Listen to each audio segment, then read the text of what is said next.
Well, with insecurity still claiming lives and property around Nigeria, the call for comprehensive restructuring of the country continues to resonate across a wide spectrum of stakeholders. Some of those pushing this position took the opportunity to make their feelings known at the recent public hearing on the review of the 1999 Constitution. But there are those who are calling for dual restructuring as a solution to the many problems of Nigeria. Well, joining us now is a lawyer and public affairs analyst, Fred Nzeako.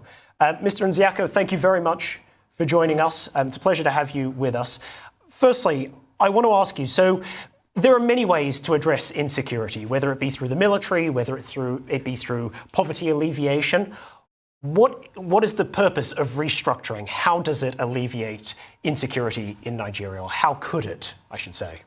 Many thanks for having me this morning, and I say good morning to you and to our dear viewers. There's no gainsaying that restructuring is the only panacea to rescue Nigeria from the current doldrum that it has found herself. Nigeria, as we speak, is tending towards anarchy, a terrible anarchy, because the center cannot hold. In physics, you are told that actions and reactions are equal and opposite for you to have an equilibrium and a balance. In Nigeria, the actions are getting more than the reactions, and the center is no longer holding. And the tendencies that we have today is that the centrifugal forces in Nigeria are more than the centripetal forces. And what do I mean? The forces that tend to tear Nigeria into pieces are more than the forces that tend to unite Nigeria, such that the separatists are more in number than the unifying factors. And what has led to this? What has led to this is because there has been an avalanche of cries against the injustice in Nigerian current system, against the lack of productivity of the current structure that we operate, and against all things that tend to make for a developed nation. Nigeria is a developing country, quite all right, but the fact that we are developing means that we need to work harder to develop. But instead of working towards development, we are working towards internal catastrophe. Take, for example, the issues that surround insecurity in Nigeria, which has affected virtually every facet of our national and private lives as citizens and as a country. As for today, the small arms and light weapons are all over the place. As of today, the life expectancy of Nigerians has gone so low. As of today, Nigerians cannot move around freely. The farmers cannot go to farm, and it has affected the cost of living in this country. And how do you solve this? We need to address the fundamental issue, which is the structure. The current structure of Nigeria is such that does not enhance development, does not enhance security, and does not enhance cohesion. Why do I say so? Nigeria, as we speak, is operating at a system that the center is so heavy, whereas the fringes, the federating states that make up the nation, are starving, and everything is laden at the center. And because of this structure, once you don't get it right at the center, it affects the federating units. And that is why we keep asking that part of the restructuring paradigm should include not only economic restructuring, but political restructuring and social restructuring, which will also affect and enthrone state policing, and if possible, even bring it down to community policing, and ensure that true fiscal federalism is enthroned, so that people will have confidence in this country once again and work towards the growth of their regions, and by adventure, the growth of the nation. As we speak, we all gather at Abuja once a month to share the money that is gathered under federation account, which is not helping development, not helping to ensure that states think out of the box on how to grow their economy. the template for restructuring is there for anybody who cares to know. We operate, as we speak, 6 geopolitical zones, even though these zones are not in the constitution, but these are for administrative convenience and has been working well for Nigeria. What stops us from converting these 6 geopolitical zones into 6 administrative zones? It will enhance improvement in the capital outlay, because part of the challenges that we have today is that the current expenditure outlay of our budget at both state and federal is up to 70–75%, thereby leaving between 25–30% at max for capital expenditure. And of course, you and I know that capital expenditure is that aspect that brings in development. And that is why every now and then the states say they don't have money. The federal government says it doesn't have money. And it goes all around the world borrowing funds that will continue to create further problems for the current and future generation. Nigeria needs to sit down and think and talk and act at this point. If we fail to do so, those forces that are tearing the country apart will continue to be energized, and then the tendencies to tear the country apart will continue to flourish. Woe betide this country if we don't talk at this time. And woe betide this country if we don't seek to restructure Nigeria at this time, because the signals are very ominous, the tendencies are very, very fearful, and the center is no longer holding. Things are falling apart in Nigeria. Okay, I'd like to take you on the separatist call for restructuring. Now, can this be achieved through the review of the amendment of the Constitution? And do you think that the amendment of the Constitution will address the agitations in the country at this point? If the amendment is holistic, but of course you know that the Constitution has been so much browbeaten as not being honest and not being truthful, as not being people's constitution, that the Constitution lied to itself, and then that mentality that the Constitution lied to itself, that psyche remains on the people. It remains in the mindset of the people. And how do you ensure that the Constitution does not lie to itself? And that is to ensure that you create a people's constitution. And we have semblance of what people are asking for in 1963 Constitution. And the document is still there. The various constitutional conferences held between then and today, their documents are still there. And Nigerians are asking, let us go back to the basics. Even if we must not take in 1960 Constitution completely, but at least let us go towards true fiscal federalism. Nigeria is blessed. Every part of Nigeria is blessed, such that if we harness what we have in terms of natural resources and harness the critical human resources that we have, Nigeria would take her place of pride in the community of nations. So if we talk about whether restructuring will help this country, it is obviously the only way out of the current quagmire that we find ourselves. All right, Mr. Fred Nzeako, stay with us. We're going on a quick break and we're back to take some more of your thoughts on this matter.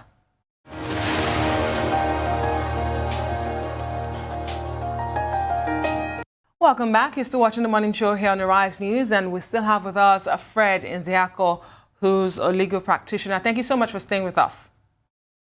And before that break, you were saying that restructuring is the way out of the quagmire. And my colleague Oji had asked you about the ongoing review of the Constitution. But I want to ask you, because people argue that none of the previous amendments to the 1999 Constitution has conferred wide acceptance or satisfied, the varying components of the country. So why do you think this would be any different? And what do you think has been missing in the previous amendments that we have seen to this Constitution? Well, what has been missing is that part of the amendments are in bits and pieces. And Nigerians want holistic amendment. Nigerians want a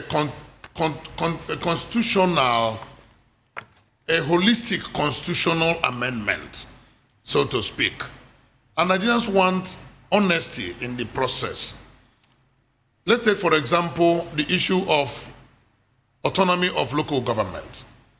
It has always been shut down by the governors because the governors do not want the local government to stand on its own. And that is essentially because the state local government joint account is always controlled by the governors across the 30 states of the federation.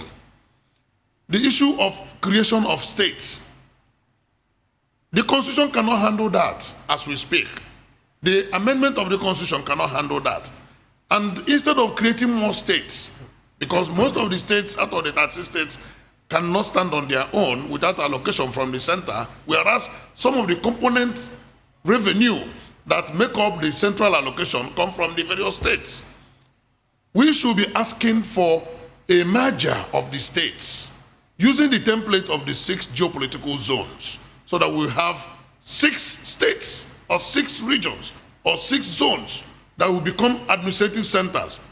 At the Movement for Nigerian Restructuring, we have looked critically at this option and we found out that that is the best way to go for Nigeria. Because if you say let all the states be on their own, the 36 states, and you still have 36 bureaucracies, which means 36 governors, 36 houses of assembly, 36 judiciary, 36 legislatures, 36 everything, you will still have the same challenge and the same problem. But when you collapse all this into the 6 zones, now you have effectively minimized the bureaucracy and reduced the expenses of the various states. And that way, a lot of funds will be released for real development and not just to pay salaries and the rest under the current. The current amendment of the Constitution, we have not seen it going that radical way, whereby the Constitution will be completely touched from head to toe. If they can do that, then Nigerians will go along with them. But if it is these bits and pieces of amendment, correction of spellings, and minor issues, that is not what Nigerians are asking for. But Nigerians are asking for a whole new constitution that will address the myriad of problems, that will address the humongous injustice in the land, that will address the forces that tend to tear the country apart, and that will address the issue of the capacity of the center vis-a-vis the federating units. The center has become a big father, whereas the states become beggarly, whereas it should have been the other way around. Nigeria recorded a lot of development during the era when seemingly true fiscal federalism was practiced. And that was in the First Republic. The very moment we delve into unitary system, following the unfortunate coup of 1966, Nigeria has continuously been declining by the decade. Every succeeding decade is worse than the previous one. The human capital development is ongoing, but the polity is not allowing Nigeria to grow. We must critically look at these issues, and it has gotten so bad now, and this is the time for us to beat a retreat and look at the challenges of the time vis-a-vis the continuous geometrical growth in population that is not backed by equally exponential growth in productivity. A hungry man is an angry man, a hungry populace is an angry populace, and before you know it, the Arab Spring experience will be there for Nigeria. We can't sit lay back and expect this to happen and just without doing anything. We have opportunities to do something, and that opportunity lies in restructuring along the line through fiscal federalism, so that the man in Northeast will not be looking at the man in Northwest. The man in Southeast will not be interested in what is going on in North Central. You develop your zone, make it what you want it to be, and allow the people to grow, unleash their potentials, and bring in whatever they have produced toward the central purse. That is true fiscal federalism. And when we talk about restructuring, that is what we mean. So what I want us now to talk about the practicality of all this, because it may be more efficient to collapse states together. That may be more efficient, at least economically. But in practice, putting on your public policy analyst hat, because I know you're both a public policy analyst and a lawyer, how feasible is it to turn to the people of Ondo State, to turn to the people of Niger State, of Bayelsa State, and say, we want to take away your state government and collapse it into a region? Is this ever going to happen? Well, to whom much is given, much is expected. That's why there is a difference between the leader and the follower. It is the responsibility of the leaders to talk to the people through various fora, hold town hall meetings, explain to the people the benefits of taking this route. But that is if the leaders themselves are sincere, if they understand and appreciate the need to do this. Because what we are seeing is that there is primordial personal tendency towards everybody trying to be a lord of the manor. You want to be the governor of a state, and that is why even when the 36 states of the current era, not all of them are taking good care of themselves without allocation from the center, you will see people agitating for more states. And that tells you the selfishness imbued in such agitation. If the leaders themselves are honest enough to face the reality and know and agree and accept that we need to collapse these states that are not functioning. A state that cannot pay its salary without allocation from the center, how can that state be claiming that it wants to create more? A state that cannot take care of its responsibilities without help from outside, can that state continue to operate like that? The flip side to it is that the governors themselves will say that all the things that would have given them revenue have been taken up, sucked up by the federation through the federal government. Therefore, they are unable to do so many things they would have ordinarily done. Otherwise, what is the responsibility of the state, of the federal government in issue of health? Why should federal government worry on issue of primary education? Why should federal government worry on issue of roads that traverse the states? Why should federal government be responsible for issue of inland waterways? These are some of the things that are affecting the real structure that we are yearning for. Now, if the federal government should hands off in some of those issues, the state will now take up responsibility, be able to think outside the box, increase their internally generated revenue, get things done on their own, and then the center will only be maintained generally on issue of defense, currency, external affairs, and the rest of them. And that was the pattern that we had when Nigeria had the fastest growth in Africa. And there's nothing hurting if we go back to that pattern. If we fail to go back to that pattern, then how do you continue to manage the 36 states with the challenge that we have today? All right, I'd like to ask you on insecurity. What are your reactions to the agitations in the Southeast in particular, where criminals are burning down INEC facilities, police stations, and these rampant killings? If you can analyze the situation, what exactly can you attribute this mayhem, this ongoing mayhem to? The exact challenge we have in the Southeast is a reflection, a complete reflection of failure of governance. And that failure starts from the center, starts from the central government that has and control all the instruments of intelligence and security. The police is a federal institution, the army is a federal institution, the Navy, the Air Force, the State Security Service, SSS, they are all federal institutions, the Directorate of Military Intelligence, and the federal government on its own has the authority to even invite external intelligence if the internal ones cannot solve the problems. Where federal government has failed in this respect, now we have a spate of unknown gunmen. And the question is, for how long will these gunmen be unknown? Months and months on end. The gunmen that are terrorizing the Southeast are said to be unknown. That is not good to hear from a federal government that has such capacity to fish out the culprits and ensure that the reward and punishment system is enhanced. Because one of the major problems we have is that Nigeria's system of reward and punishment is lopsided. People are not adequately punished for wrongdoing, and that emboldens others to also take along the pattern of wrongdoing.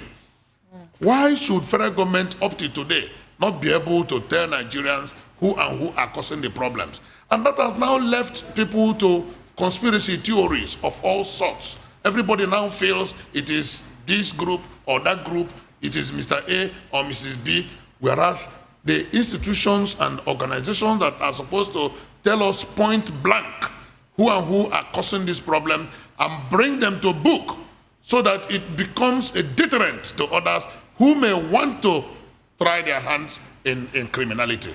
And since federal government agencies have failed in this regard, it has left the flanks open. The governors themselves have become whipping boys because there's very little or nothing they can do, because the agencies that are established by law to assist the government and the people are under the hands of the federal government. So the challenge and the failure that started from the center has cascaded down to the locals. Well, thank you so much, Mr. Fred, for sharing your thoughts on those stories and those situations across Nigeria, restructuring and insecurity. Much appreciated.